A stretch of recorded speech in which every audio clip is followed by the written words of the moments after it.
An English language exclusive with Jean Chrétien.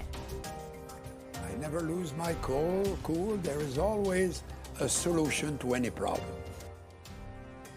The former Prime Minister digs into the top challenges facing governments today as he reflects on the 30th anniversary of his election to the top job. And on that note, we'll start our program there tonight with former Prime Minister, the Right Honourable Jean Chrétien. Hi, Mr. Chrétien. Good to have you here in studio. Oh, my pleasure to be with you. I appreciate you making the time on this 30th anniversary, right to the day. Of course. Of the day that you were elected. I was thinking, thinking back 30 years ago, when you think back on that day, what is the memory that stands out the most to you? It's quite a day when you become Prime Minister of a country like Canada. And so it was a great moment of happiness and joy.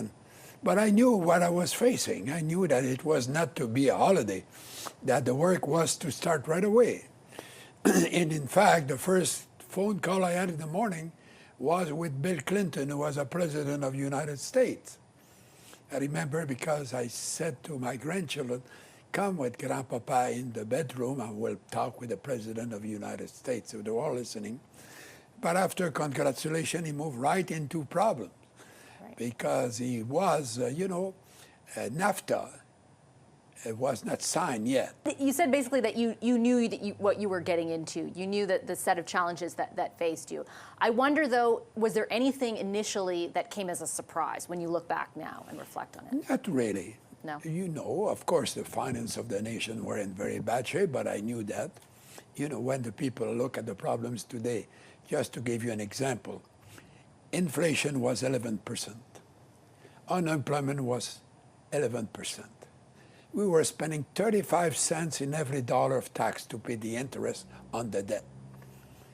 It was what I had to face the first morning I was Prime Minister. Do you have, as you look at the economic situation now, does it remind you at all? I know you're saying inflation was high. I'm telling you that we're in much better shape than we were in '93. You know, we were, the Financial Times had declared that Canada was a candidate to become a third world nation. And some were saying that we were about to become a third world nation. That was the type of headlines I was confronted with.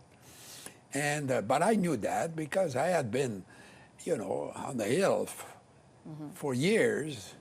When I became Prime Minister, I had been already 30 years on the Hill. 20 years almost as a minister or parliamentary secretary to the Minister of Finance and Prime Minister. I had 3 years of leader of the opposition. So I knew very well what I was to be confronted with. So you make a good point, because you had already been in politics for a number of years. Yes. You were in politics for a number of years thereafter as Prime Minister. And I was curious to find out from you, I keep hearing from people how much politics has changed, how different the environment is. Do you feel that is true? Do you think that now compared to 30 years ago is a completely different? You know, every time you always feel that you're confronted with a wall that will block you. And we had all sort of different difficult times in the 40 years I was on the Hill. And when I left, we were doing quite fine as a country. In fact, when I quit, if you will remember, the Economist had a big cover with a moose with rosé glasses and Canada is cool. The Express from Paris, great magazine, said that Canada is the envy of the world as a country. These were the headlines from abroad when I quit. So, but when I started, as I told you, the financial situation of the land was awful, but we managed to balance the book. And it's only when the Tories came to power that we started to have deficit again. No, but it's a reality. Right. I guess what I mean is not just sort of the challenges that politicians are confronted with, but the manner in which things are discussed and debated now, right? There's a lot of conversation about how polarized things are, and certainly a lot of that lends itself to sort of our proximity to the United States. But I'm wondering if you feel, for example, you would still want to run at this point in time in this environment to be prime minister versus 30 years ago? If I was confronted with that challenge, I would take it. You know, it's always difficult. You know, when I started in 1963, bombs were exploding in the street of Montreal. Nobody remembered that. After that, you go to Europe. They had, you know, in Germany, in Italy, in Great Britain, in France, they had violence in the street. You remember all the problems between North Ireland and you know, and the big division in that country with a lot of bombs in London and at places like that. It was the same thing. The Prime Minister Moro of Italy had been killed by the Red Guards and all that jazz. So when we were there, we thought it was impossible to face the future. And these problems have disappeared. You know, before I became Prime Minister, Canada was in complete turmoil about the Constitution. You remember that? Mm-hmm. And I remember I ran and I said, those who want to discuss Constitution, don't vote for me. I had enough of it. And that was the type. We confront problems. It's always difficult. You have the feeling in politics that to fill a hole, you dig two more holes. Mm-hmm. And you have to dig all the time to face problems every day. But it's your job. If you don't want to do it, it's easy. You take a piece of paper, you sign, I resign, and it's over. So you think that the set of problems the world is dealing with right now are very difficult. How would you qualify the state of insecurity right now? If I compare, we had situations that were very difficult in the past, difficult to compare completely, and we have overcome them. And I'm confident that we will overcome. Of course, the society is changing because the new technologies.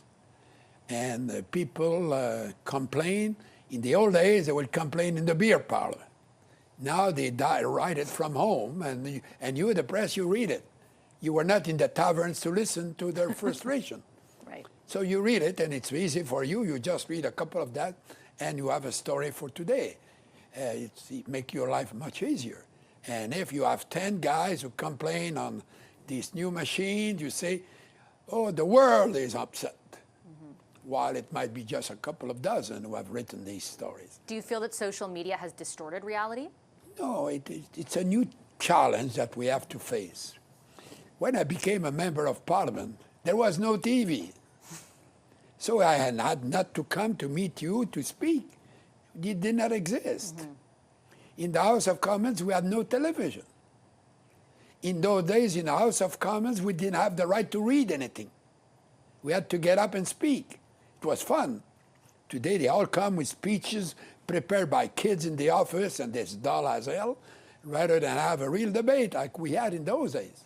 So when I was thinking about speaking with you about your time as Prime Minister and becoming Prime Minister, two things, I grew up with you as Prime Minister, and two things come to my memory first, right away. And the first one is the Quebec referendum in 1995. And we're not dealing with the same issues of separatism now, but there is still nationalist sentiment, particularly when it comes to language, for example, at the moment.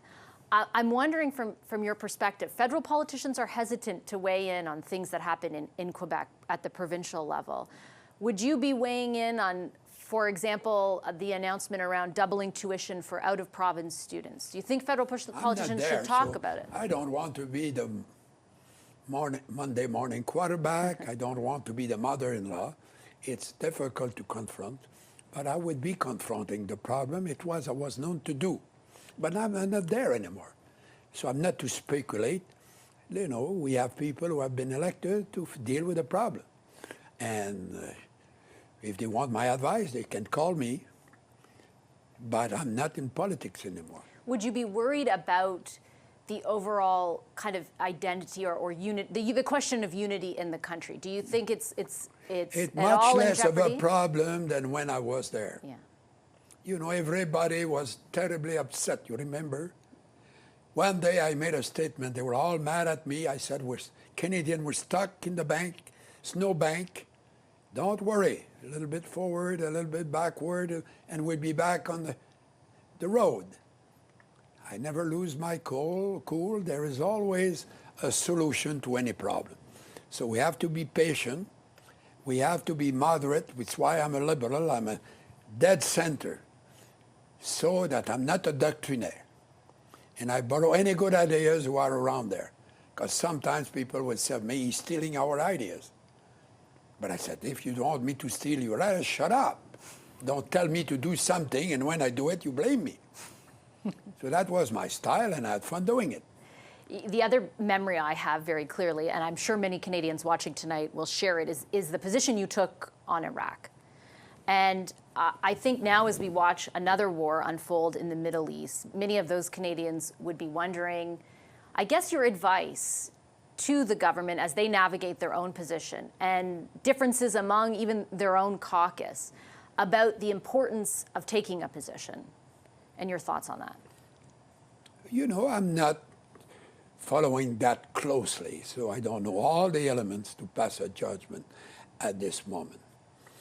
But as it was a case in the war in Iraq, I took a position that was not very popular. Mm-hmm. It was divided. The public opinion was divided, half and half, more or less. I remember the business community was extremely worried. They came to see me telling me not to do that.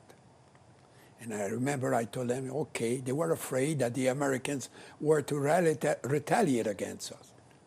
And I said to them, give me the list of all the goods and all the services that the Americans are buying from us and they don't need. I have not received the list yet. Because business is business. There was no retaliation. I took a stand, and at that time it was very controversial. And now 95% of the Canadians apparently approve of what I've done. But at that time, I took a very difficult decision. Was it difficult to assert a position with all the divisions, like you mentioned, even among the public, among members of Parliament? Oh, I wasn't paid to make decisions. So I was doing my job. Well, Mr. Chrétien, I will leave it there. I appreciate your time today, and congratulations on the anniversary. Oh, thank you very much. It was very nice to invite me. Bonsoir. Bonsoir. À bientôt. Merci.